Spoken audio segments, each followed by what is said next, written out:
Let's kick it.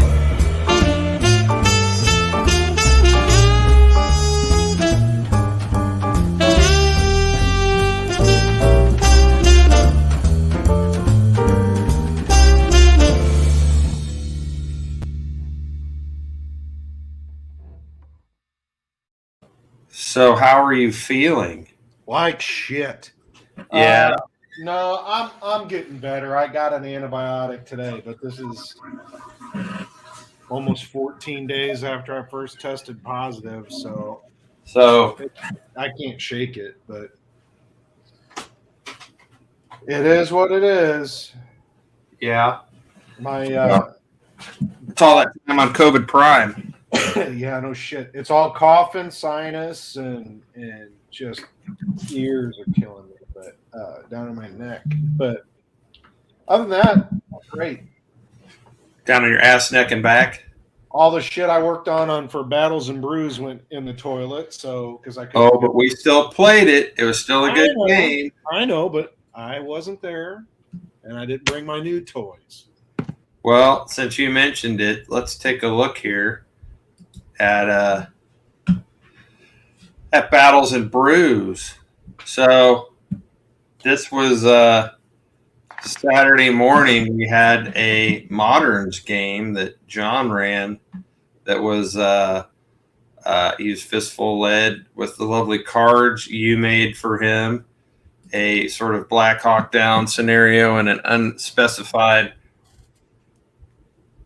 Middle Eastern town, and everyone seemed to enjoy it. It looked great. How many people he had playing? About 4 to 6 or something. I think he had a full 6 playing this one. Good. And just used the straight up core rules with, worked pretty well. Try to get the pilots off the table. I heard a lot of yelling and screaming. And hey, Charles. Did a Battlesuit Alpha game, which will be out in September. And these are the mechs that the raffle players are going to win, or the raffle ticket people. So this was, I actually used some Battletech mechs that I got from my mini factory from Sylogy.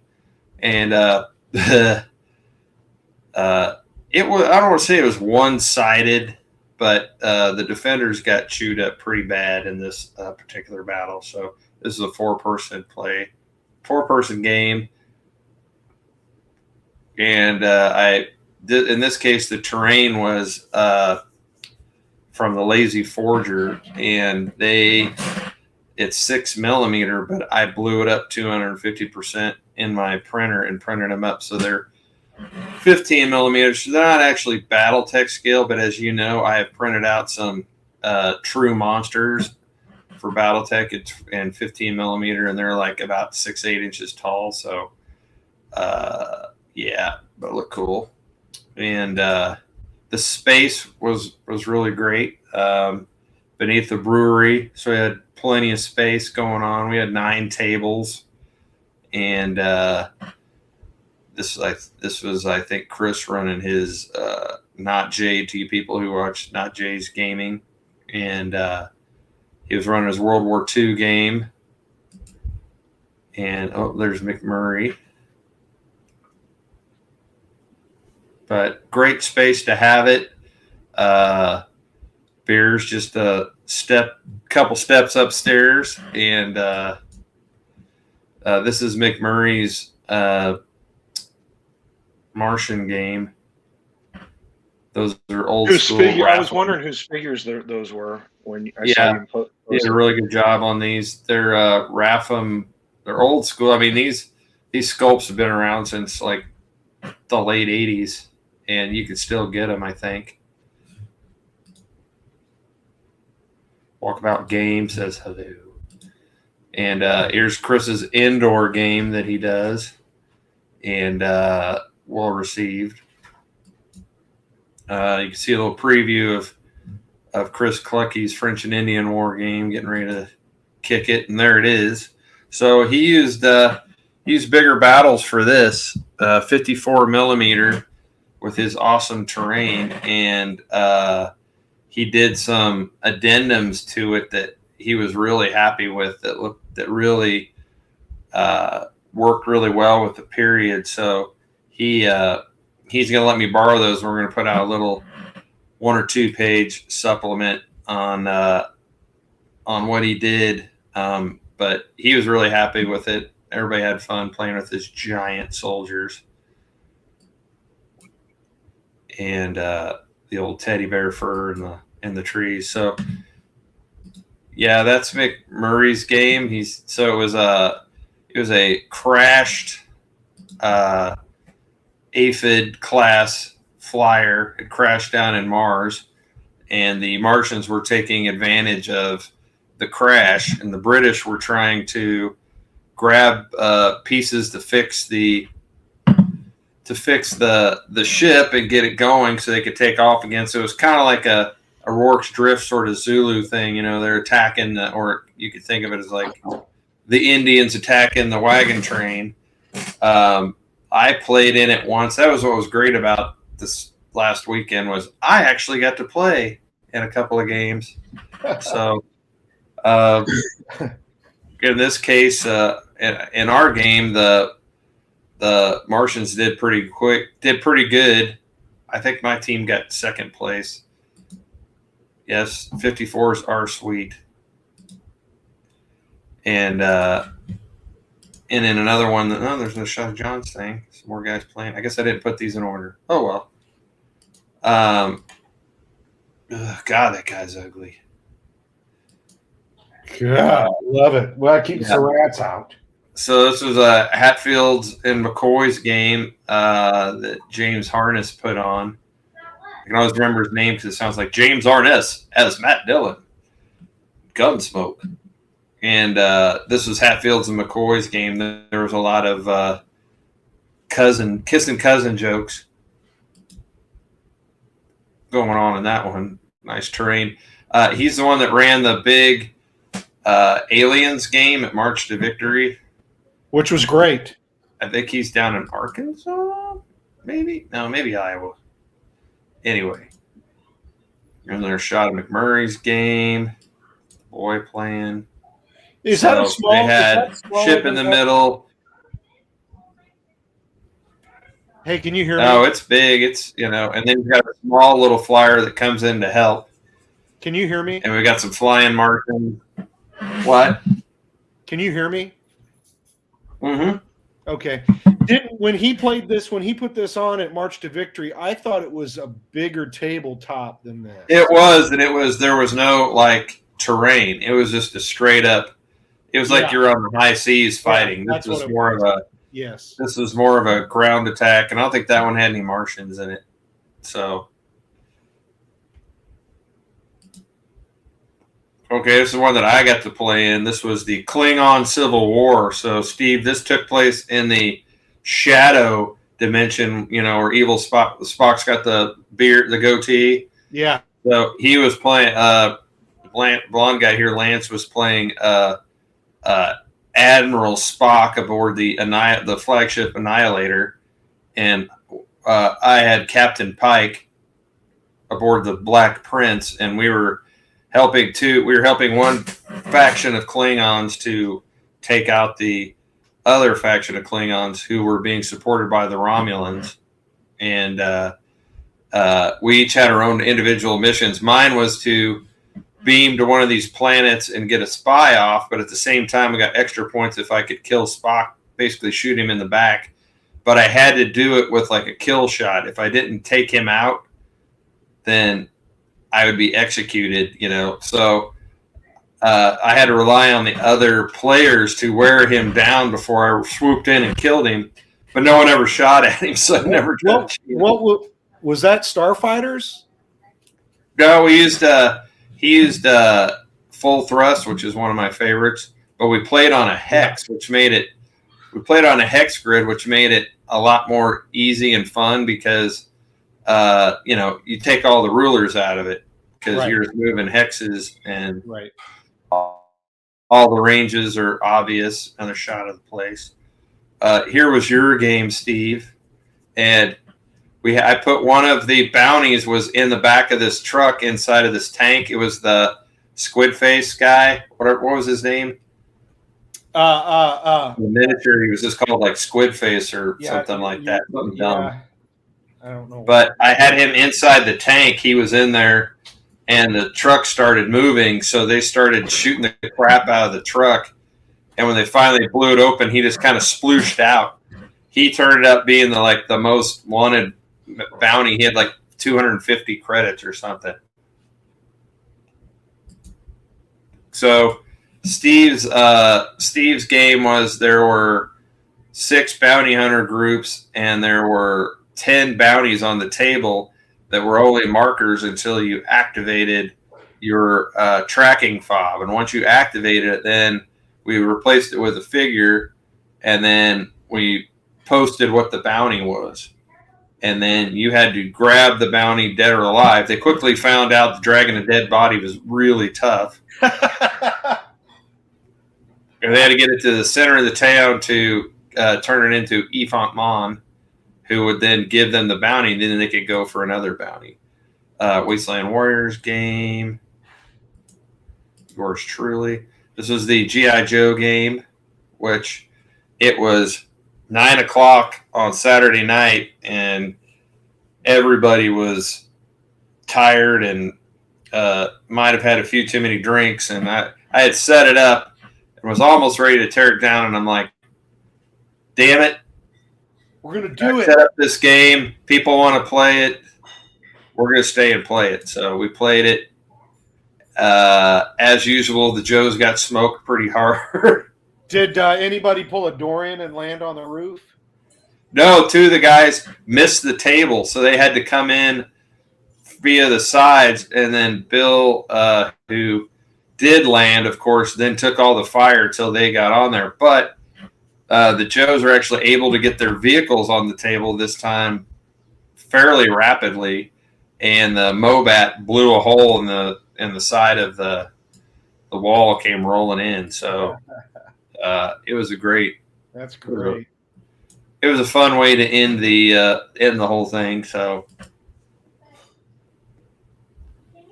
lots of, and of course, once again, Snake Eyes got whacked right off the bat. I mean, just insta kill. Never fired a shot. Never did anything. It's always the best guys that go out first. Yeah, I mean, it's like Boba Fett always gets killed first, right? There's a little shot of the little mini flyer that McMurray had. Now, where does he get that ship from? Well, this one's from Ironclad. It's a big, heavy resin one. The other one was wooden, which I think who's he get from? TT Combat, maybe? I don't know. If he was listening, he could put it in the comments, but I think he is working tonight.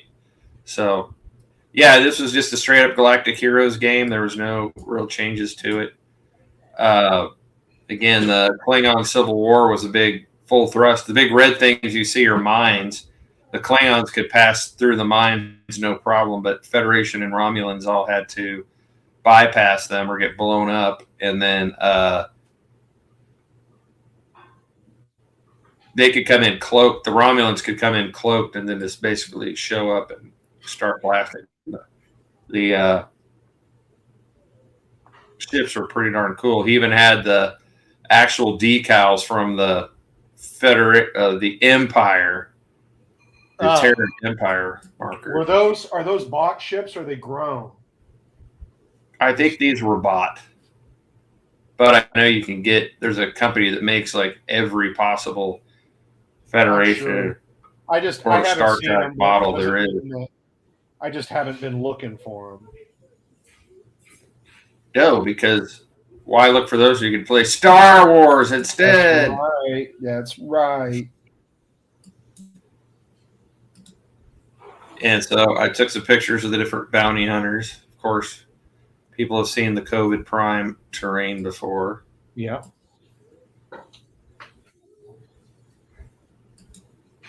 There he is again. The Remnant Troopers were so cool. That sniper guy did just sit up on top of one of the rooftops and just pick people off. Sorry, not sniper. He was what 5N1 P3R. Well, it looks like Sniper, yeah. Yeah, you did that with all their names. It was pretty funny. Yeah, so somebody figured out that they could take one of these transports and just throw all their bounties on it. Ain't nothing wrong with that. Yeah, and drive it down the road. Of course, then immediately everyone just started shooting at them. And there's Efont Mon. That's where you had to take the bounty. And as you'll notice, another player infiltrated all his guys inside the little compound here and was just waiting for people to come bring in their bounties. Was he successful? Was he successful? Yes. Then we had a trireme game. Oh, that's cool. Britt came down from Iowa, Des Moines, and put that one on, which was just a big ram and then fight kind of thing. It was 15 millimeters, so they were pretty good sized ships. Looked cool. Hatfield McCoys again. Wasteland Warriors. This was cool. I kind of made this whole mission up on the fly, but it ended up being pretty good. There's Jimmy. Which was what? They were going around to pick up scrap, and they could either take it off the board for a paltry sum, or they could take it to the junk collector, and he would pay you twice as much, but you had to get it to him, and he was on the board. Then, meanwhile, there were these terror eyes flying around, zapping people, and if you played the Joker, you got to control them and fly them around. I also had little pieces of fauna that you could stop there, and like there was a bush that grew grenades, one that grew like healing potions. This yellow thing had poison that you could poison any one of your weapons and make it worse. Poor old Lenny. And then, of course, we had it at the wonderful Three Tails Brewery here in Independence. They were great hosts on our historic square. So right out in front of this very place was where my great-great-grandfather helped gun down some Union soldiers during the first Battle of Independence. That flying horse restaurant, I've got one of those right down the street from me. Yeah. And if you win, of course, you got one of these kick-ass etched glass mugs you could get. So, and then we had a raffle where you could win tape measures, you could win T-shirts, you could win these dice trays. The brewery donated a bunch of cool stuff for us, swag to give away and everything. So that was pretty cool. So, yep. I'm so bummed I missed it. You're a fool. Stupid code. So, I know.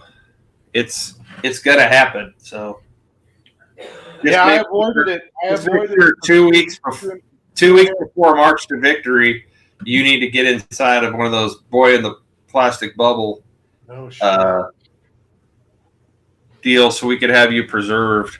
Yeah, I avoided it for 2 years, and then all of a sudden I get it. Now I can't get rid of it. So it's the new variant. I heard you could kill it with booze. Yeah, so this was a fundraiser, but it was mostly just a chance to get some new people to come down, and in which case we did. We had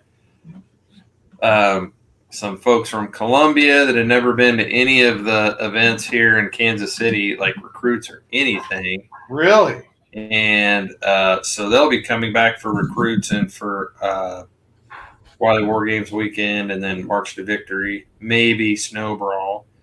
And we got some guys from the Lincoln crew came down, but then they had some new people. We got some guys from Iowa, some guys from Arkansas. Of course, Illinois was represented by Not Jay, and Then we had some Kansas folks and stuff. So we had a total of six states in attendance. So That's fantastic.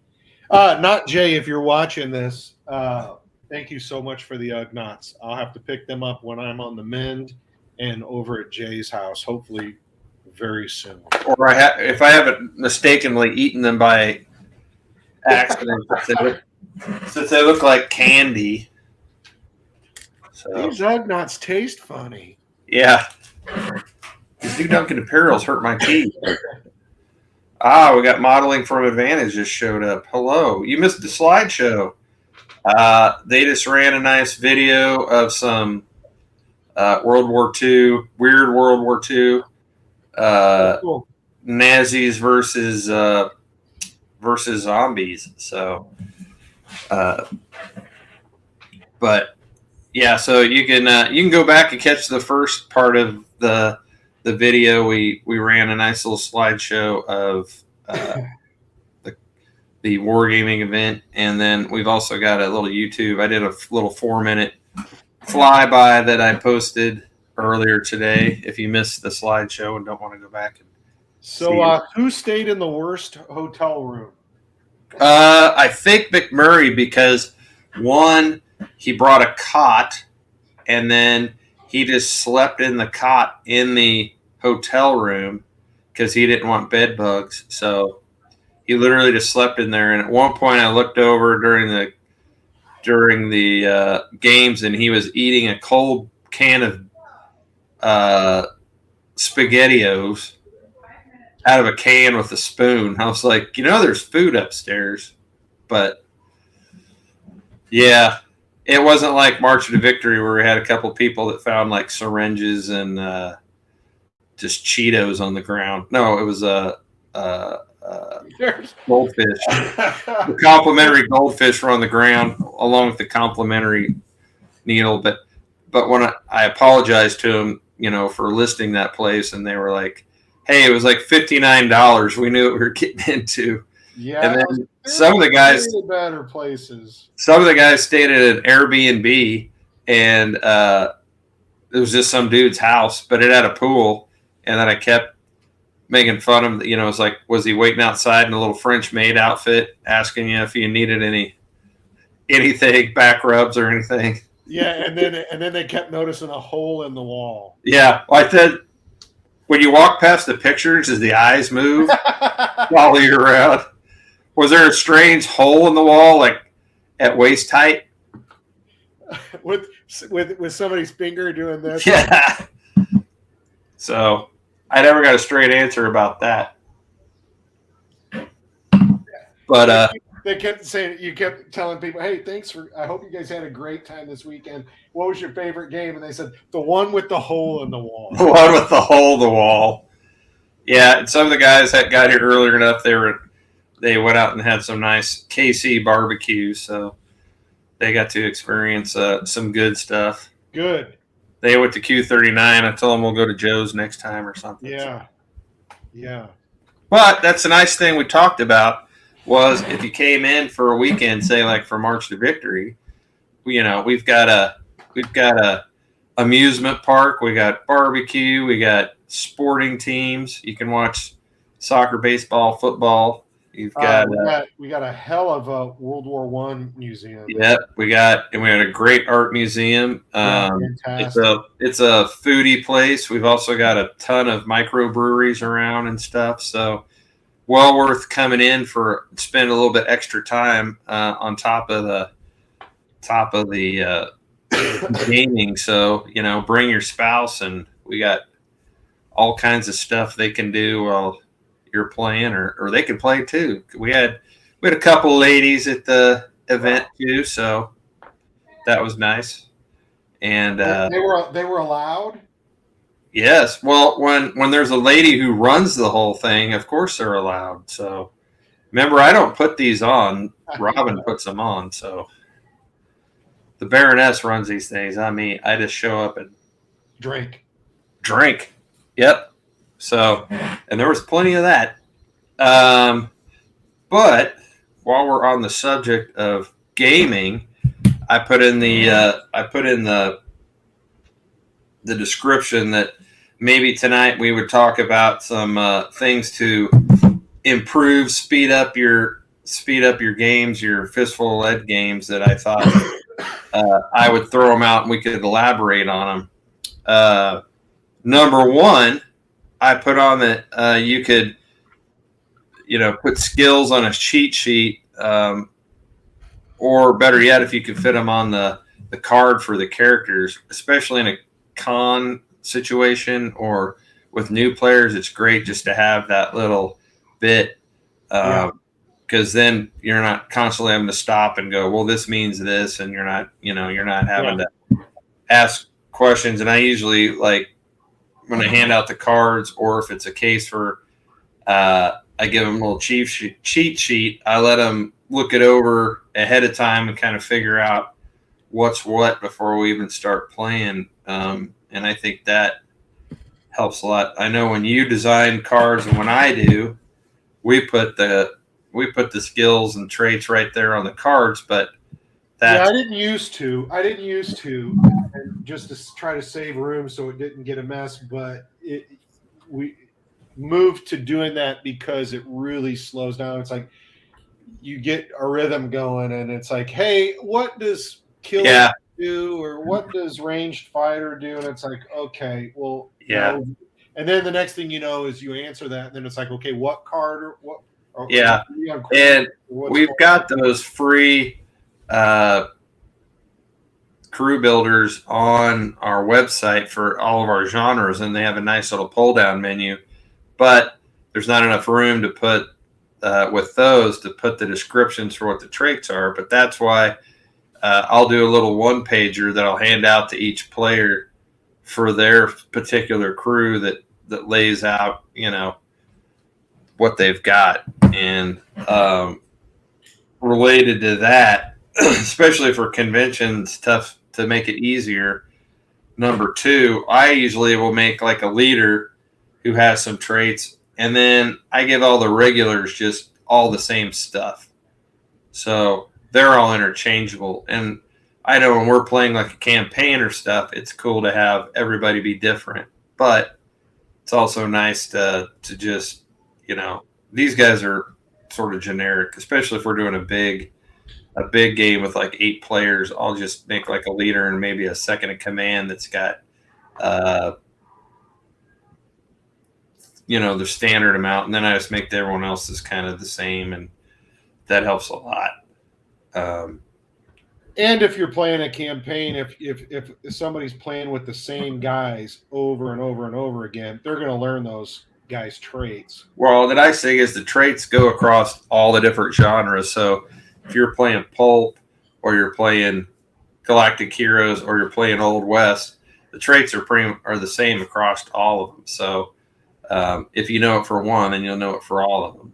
Yeah. But it's also a great way to, kind of give the flavor for the period at the same time. And I'll be right back. Hold on. Sure.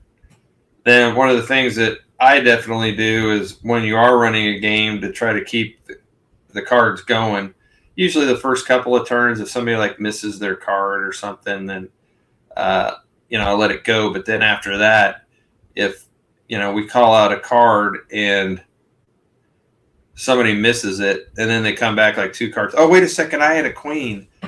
I usually is like, oh, too late. That guy, he was freaked out, fumbling with his, dropped his gun, something, whatever it is. But you're gonna miss your activation with that. So, you can first couple of games, let it go. But if later on you want to keep everything going, then you definitely. You snooze, you'll lose kind of a thing. Okay. And I definitely think number 4, you should put a time or a turn limit on your scenarios, because it gives everybody it gives a sense of urgency or tension to the game, because if they don't only have a certain amount of turns to do something, it keeps them on target, keeps them focused, and they'll not just sit back in the woods and shoot at each other. Right, because it's like if you don't put a turn limit on it, I can guarantee the scenario that you thought up in your head and how it would play out won't happen. They'll sit in the windows of the church and shoot out or something. So, Or they'll sit there and play to the last man and make it last like 4 hours. right. But in reality, you would never do that. Or throw a monkey wrench in it when by your Joker cards come up with some really cool. And Jay, you do this, and you told me you did this with running my Star Wars game. Is throw these monkey wrenches in with your Joker card. So if somebody plays a Joker card, come up with a few things that you can throw into the game that on when that Joker gets played. Here's, a Rancor now that's entered the table. Yeah. That'll kind of push that. So what I did for the Bounty Hunter Bonanza game, which I'll put back up here. What I did for the Bounty Hunter Bonanza game is on the first Joker, the COVID Prime sandstorm kicked in, and sandstorm kicked in, and all the ranges were dropped to 12 inches, and then of course the next Joker that shows up, the sandstorm goes away. So while it's in effect, you can only see up to 12 inches, and then all your ranges were halved. Then on the third Joker, I had it so that you had made a deal with a local who acted as a sniper, and you could basically take a shot at anybody on the table. That's great. And then fourth Joker, speeder bike gang came flying down the street, so you could take the tape measure and put it in a straight line, and anybody along that tape line got hit by the speeder bike gang whizzing through, and it's just pop, pop, pop, pop. So by a careful placement, you could take out several different people at the same time. So, and then I just basically started repeating them again. But that was a nice little thing, and it made everybody wake up and pay attention and know that their plans could be thwarted at any moment. Yeah, we have some great. That's basically kind of like the strafing run a little bit, isn't it? What? That's kind of like a smaller scale strafing run. The speeder. Yeah, but even more so, because it could go the whole length of the table if you line it up right. Yeesh. Yeah, and it made them spread out a lot more. Of course, people tend to bunch up until the first time somebody uses a burst weapon and kind of chews everything up. And then I had written down that some people have trouble keeping track of who's activated. And, we try not to, in our own games, clutter up the battlefield too much. So I know you could put down markers or something to keep track of who's moved. But if you have cards, it's great. We just turn them sideways or turn them over, and that tells you who's gone and who hasn't. So if they're flipped over, then you know that guy's already gone. And it's a really good way to keep track of who's gone without too much, extraneous stuff on the table. Like we'll put the wound markers and shock markers like on the cards. Now when we're filming stuff, we put it right out there on the table so that people watching can. Yeah, and if like we play with our cards in plastic sleeves, so you can actually so you can just mark with the dry erase marker. Which that'll work. Yeah, dry erase marker is your friend. So yeah, and you keep track of if you have limited ammo or something like that, you can keep track of it on there. And then cover. So I try to, in my games, just have as much stuff to hide behind and move around. In this case, because of the town, I got some open areas, but I try not to have more than 12 inches of straight line of fire at any point. So even when we got a big town like this, I'll have cars and civilians constantly moving around that are blocking line of sight so that, you don't get any too far of shooting. So you can't have one guy climb into a tower and sort of command the whole table. So definitely shove as much cover in there as possible. I'll see people that have a fairly sparse tabletop, and I think the games just go way too quick, and also just the more stuff you put on there is better. Especially the little stuff is what's great. Little barrels and crates and uh, civilians roaming around, that sort of thing. And obviously, if you're doing like a World War II game, you're not going to have too much of that. But you can have ruins and rubble and all that stuff. So I am a fiend when it comes to having plenty of cover in my games, and then just having weird stuff that can, disrupt the battlefield, even if it's to just kind of make the players stand up and watch, kind of a deal.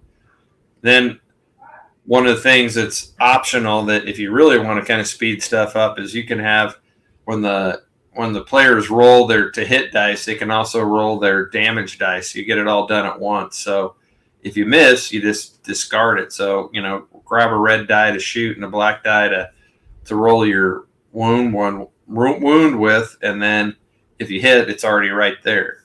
And that's instead of going, okay, I'm rolling to hit, okay, I hit. All right, I rolled, see what happens.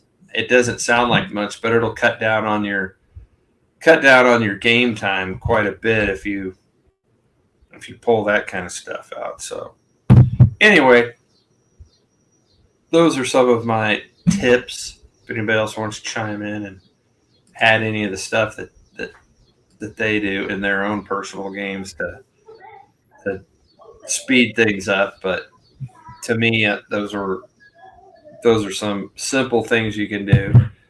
And then with the time that we had, I thought we could talk about upcoming stuff, Steve. So, oh yes, So, March to Victory is in March, of course, but we've got some more of our fundraisery stuff coming up. We've got Wiley work. Well, first of all, we've got the next big event is Recruits in September, which will finally be back after a couple of years of missing out thanks to COVID and construction at the site. We've talked about it before. It's a great venue. Have they started advertising for that yet? I don't think so. I just submitted our ad that we're going to put in their program, but it's the last weekend of September. It's in Lee Summit, which is a suburb of Kansas City, but it's it's only about 20 minutes out of downtown. Plenty of places to stay if you're coming from out of town. It's super cheap. It's $5 to get in, free if you're a veteran, free if you're a student, and it's a great mix. There's vendors there. It's a great mix. We'll be there as a vendor. I'll be running several games. Not Jay is going to be running a game. I'll be running a game. I think we've got James Harness is going to run a game for us. And then maybe Steve will come out and put on a game or two. Yeah, what weekend is it? So last weekend in September, which is let's see here. That is the 29th. Oh, sorry, the 30th. Is that right? That seems weird. Of September? Yep. I'll double check it. It'd be Friday is the 30th, and then Saturday is October 1st. I'm double checking this. Hold on. Should have had this already ready. Don't be a liar. Yeah, I don't want to be a liar.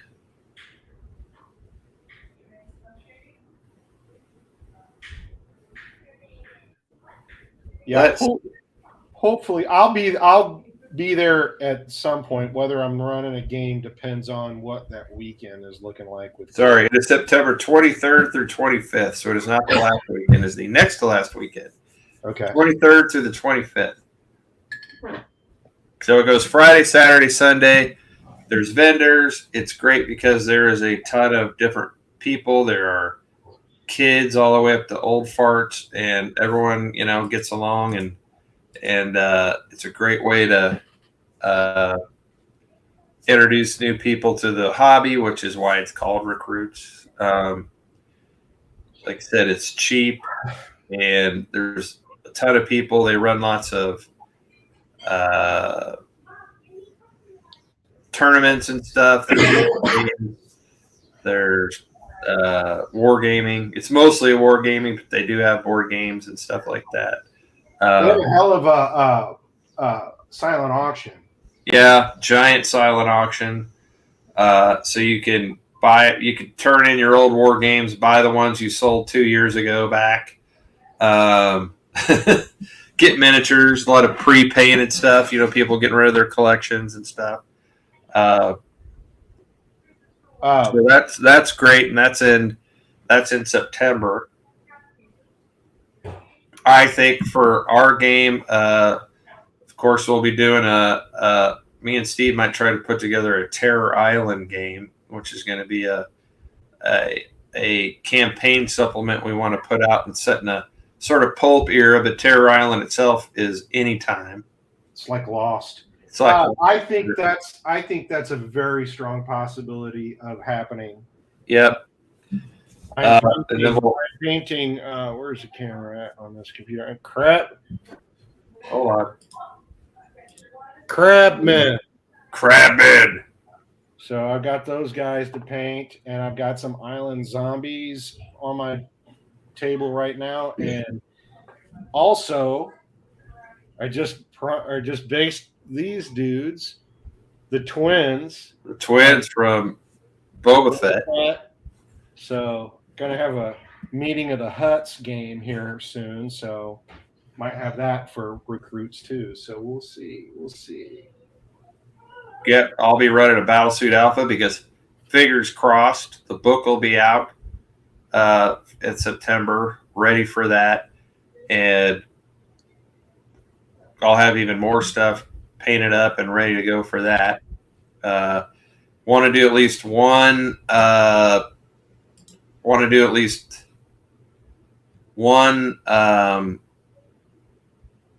Fantasy. Might do a little. Here's how to play with the cards, with the dungeon crawler cards. Uh-oh. What's the matter? Oh, lost me. You got lost? I don't know. Just lost our connection real quick.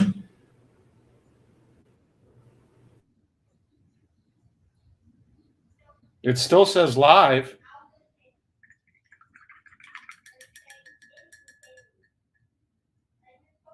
Now I lost Jay.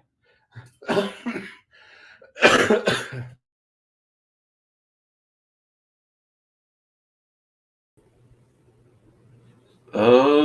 don't know. We may be ending sooner than we thought.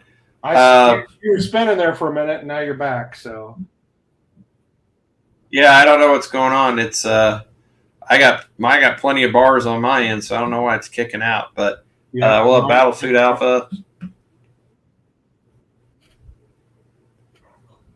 and then we'll have all that for recruits. But then come October, we'll have Wiley War Game Weekend, which is the convention I have in my house.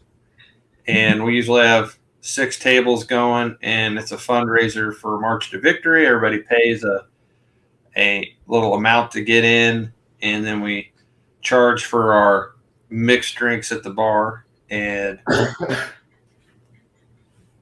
then it's a wonderful time. Everybody puts on a game. That's usually a couple of nights, and we usually go do something fun while everyone's here. And then we're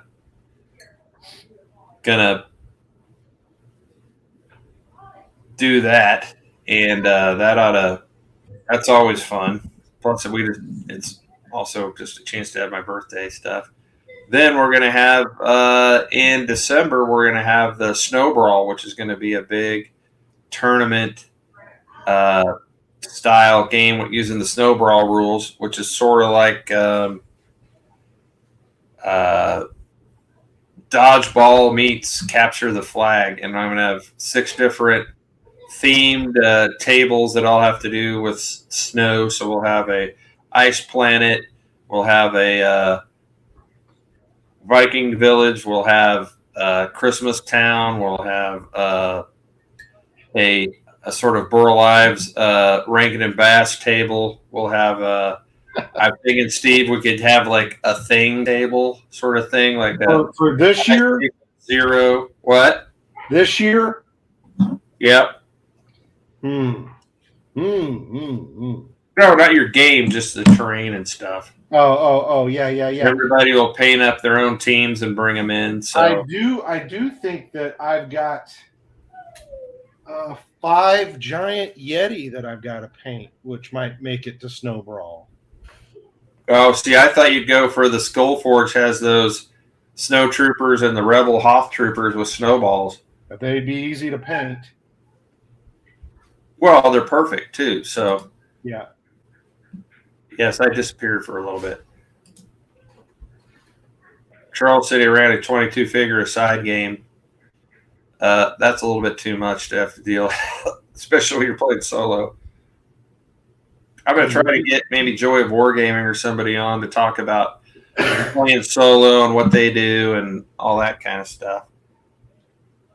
That I have never done. Yeah, so after all that, all the fundraiser stuff, then hopefully we will have March to Victory paid for, and we'll be set to go in March again. So it's going to be fun. My dog says so. Yes. Oops, we got Steve up there.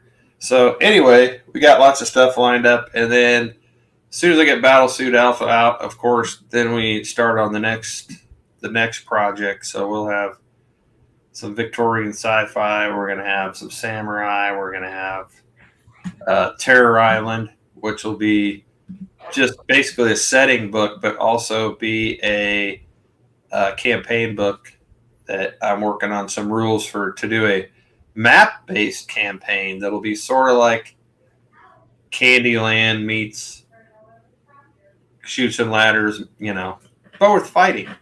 So and death. So that'll be fun. Well, that's what's great is Terror Island has, doesn't follow the standard laws. So, if your guy dies, he might come back or he could come back as something else.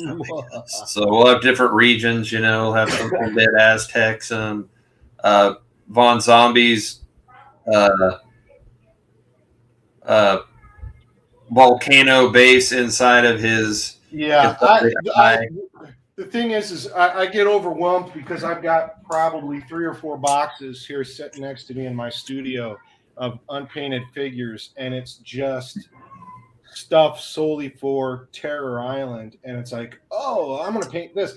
I was like, all right, this will be episode 1. This will be episode 2. And then I've got like the Dr. Moreau animals and beasts. Like this has got to be episode 4 or 5. And then this.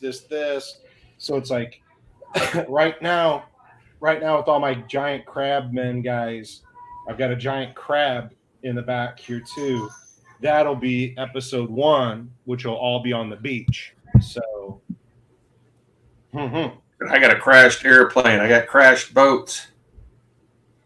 And what's cool is if you do play solo and you don't play you don't have people to play a campaign game with, I would guess you could probably, it would be fair to say that you could take all of the different campaign scenarios if you wanted to and break them apart as just a solo game. Well, if we do the map base, the way the map base is gonna work is each like spot you travel down across the map becomes a risk reward thing. It's like you could try to travel quickly, but you might run into more monsters or angry natives or something like that, versus playing it safe.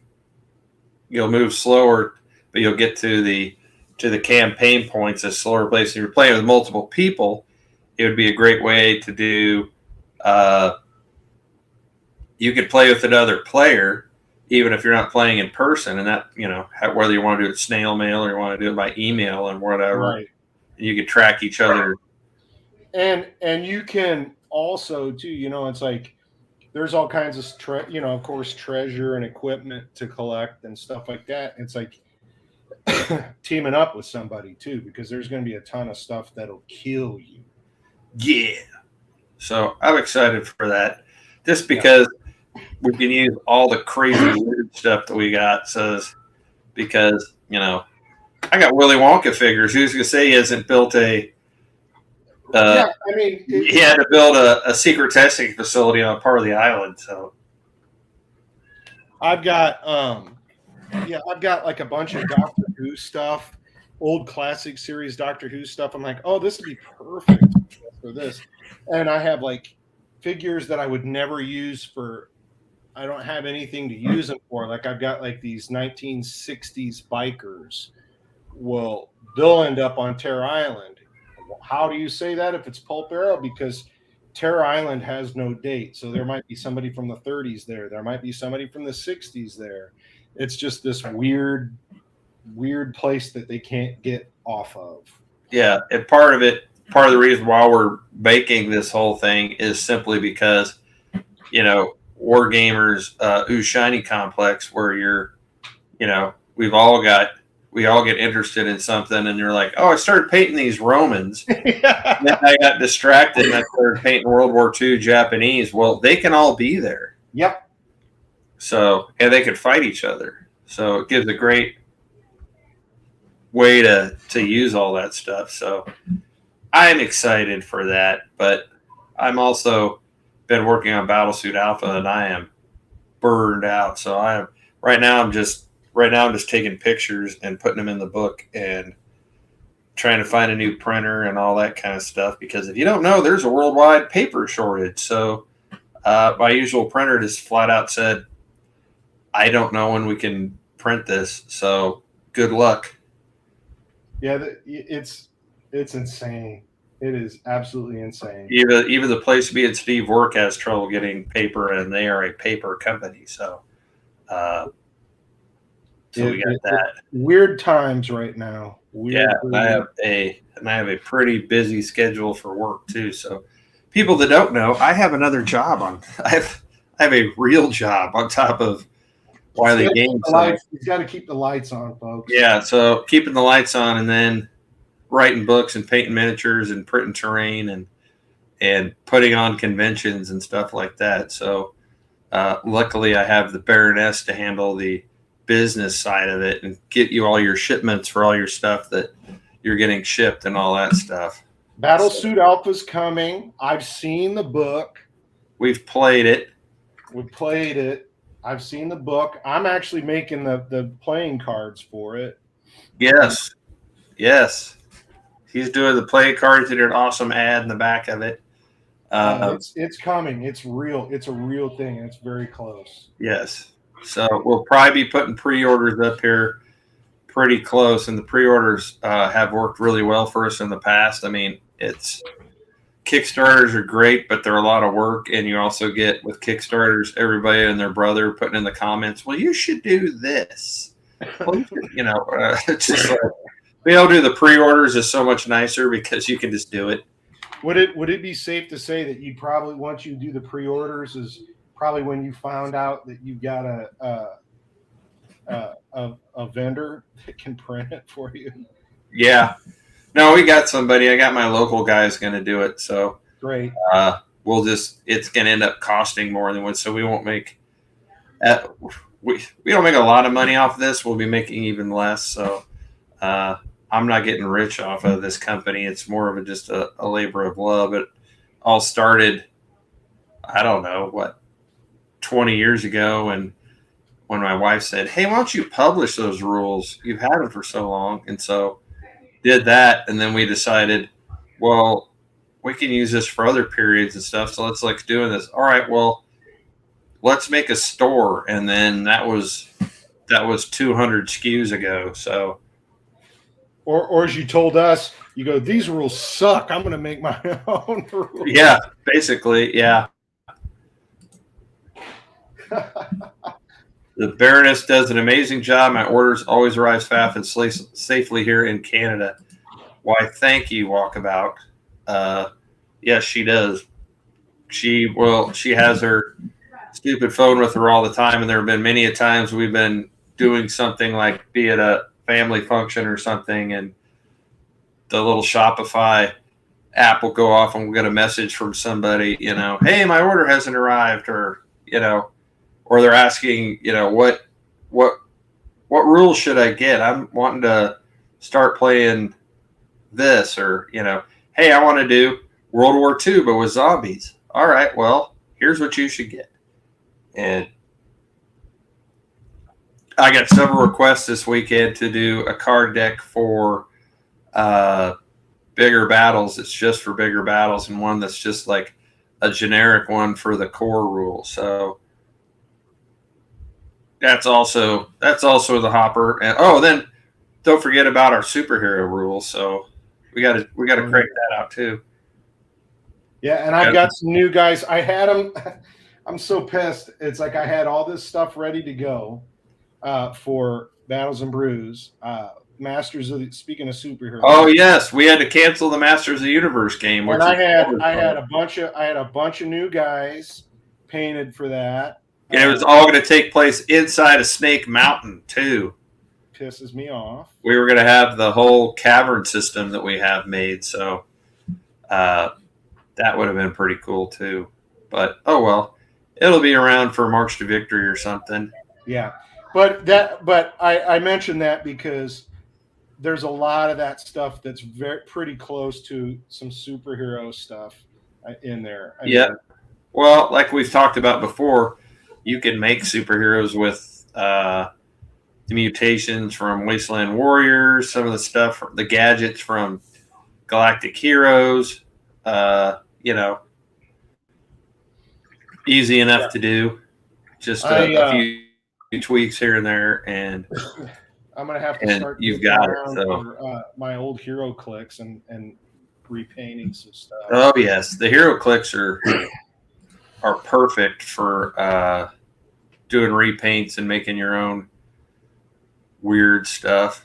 So anyway, all right, we are at an hour, which I told Steve he's not feeling well that we would not go too much further beyond that. But if you guys got any questions for us while we're here, or any comments while we're still around, me and Steve only do this about once a month, but you'll notice on Facebook and Discord and stuff, we're pretty good about getting back to people quick on both of those formats, or just even through the store itself. We get back to people fairly quickly. And if you haven't checked out our videos of gameplay we have on our Wiley Games on YouTube, as I mentioned before, Modeling for Advantage just did a World War II game with us. Chris always puts stuff on, or Chris Arnold always puts stuff on his. Make sure check out Chronicles and Not Jay, because I'm sure he does his show. It was tomorrow usually, I thought. Tomorrow, I don't even know what day it is, and I'm sure he'll cover his part of Battles and Brews, and he always does a really good Wiley Game shout out. Except for he visited COVID. I think he might have visited COVID Prime too, because I was going to have him on tonight. He was feeling a little bit under the weather tonight too. So this shit's going around, man. Yeah, I fully expect to get sick after this weekend. So, but I usually kill it with cigars and bourbon. So, yeah. And then also check out Joy of Wargaming does quite a few. He's been doing almost every week, doing at least one video. He's on a bigger battles kick right now. I want to do another, maybe our next one, not this Thursday, next Thursday, we'll do a big steampunk battle, That sounds great. because that's always fun. Big stompy Yeah, machine. we haven't done Big steampunk in a machines. while. Yep, we haven't dug that one out in a while. I need to paint up some more stuff. I made some jetpacks for the British, because the Germans have always controlled the skies in most of our games. So I made some jetpacks in Tinkercad and painted them out. So the British are going to get some air cav here pretty soon. And I then have some tanks, some steam tanks around here that I need to paint, or give them to you and let you paint them, because I don't know. yes, give them to me, Steven. I've got them downstairs.